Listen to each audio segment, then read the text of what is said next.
Hello guys, പുതിയൊരു വീഡിയോയിലേക്ക് എല്ലാവർക്കും സ്വാഗതം. ഇന്ന് ഞാൻ വന്നിരിക്കുന്നത് നമ്മളെ കയ്യിൽ ഒരു ബ്ലാക്ക് ഫോറസ്റ്റ് കേക്ക് വന്നിട്ടുണ്ട്. അപ്പൊ ഇതൊന്ന് കഴിച്ച് ഒരു റിവ്യൂ പറയാൻ കരുതി. നമ്മൾ എന്തായാലും ഫുഡിന്റെ ഒക്കെ വീഡിയോയിൽ ചെയ്യുന്നത്. അപ്പൊ ഇതൊന്ന് കഴിച്ചിട്ട് ടേസ്റ്റ് ചെയ്ത് നോക്കാൻ കരുതി. അത്യാവശ്യം ചോക്ലേറ്റ് ഒക്കെ ആയിട്ട് നമ്മളൊന്നൊരു ബർത്ത്ഡേ പരിപാടി ഉണ്ടായിരുന്നു. അതിന് വേണ്ടിയിട്ട് നമ്മൾ വാങ്ങിച്ച കേക്കാണ്. എനിക്ക് അത്യാവശ്യം നല്ലൊരു പീസിന് തന്നിട്ടുണ്ട്. നമ്മള് ഫുഡ് ഞാൻ പ്രത്യേകം പറഞ്ഞ റെഡി ആക്കി കിട്ടുന്നതാണ്. അവരെ ഒന്ന് കഴിച്ചു നോക്കാം. അപ്പോൾ അത് ചോക്ലേറ്റ് ഒക്കെ ആയിട്ട് നല്ല സെറ്റപ്പ് ആയിട്ടുണ്ട്. തൊടുമ്പോ തന്നെ അങ്ങനെ കിട്ടുന്നുണ്ട്. വളരെ ഈസി ആയിട്ട് ഞങ്ങൾക്ക് എടുക്കാൻ പറ്റുന്നുണ്ട്. അപ്പൊ എന്തായാലും ഒന്ന് കഴിച്ചു നോക്കാം.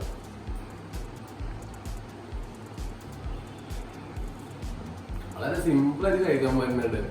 അതായത് കഴിച്ചപ്പോൾ നന്നായിട്ട് അലിഞ്ഞു പോകുന്നുണ്ട്. നമ്മളെ ക്യാമറമാനൊക്കെ നമ്മൾ നോക്കി വെള്ളം ഇറക്കുന്നുണ്ട്. അതിനൊരു പീസ് നമ്മൾ ലേശം നമ്മൾ കൊടുക്കാൻ ഉദ്ദേശിച്ചിട്ടുണ്ട്. എന്തായാലും കേക്ക് അടിപൊളിയാണ്. അത് വേറെ ആൾക്ക് കുറച്ച് കഷ്ണം കൊടുക്കണമെന്ന് ഞാൻ ആലോചിച്ചുകൊണ്ടിരിക്കുകയാണ്. കാരണം സംഭവം ആ ചോക്ലേറ്റിൽ ഇങ്ങനെ മിക്സ് ചെയ്തിട്ട് ഇങ്ങനെ കഴിക്കുമ്പോൾ നല്ല ഫീലാണ്. അപ്പൊ എന്തായാലും ഇതുപോലുള്ള അതിന്റെ വെറൈറ്റി ഫുഡ് കഴിക്കുന്ന വീഡിയോസിന് വേണ്ടിയിട്ട് ഒന്ന് ചാനൽ സബ്സ്ക്രൈബ് ചെയ്യാം, ലൈക്ക് ചെയ്യാം. അപ്പൊ ഇനി എന്തെങ്കിലും കിട്ടും, അതുകൊണ്ട് ഞാൻ അതുപോലെ കഴിക്കുന്ന വീഡിയോ കൊണ്ട് വരാം. അതിലേക്കും ബൈ ബൈ.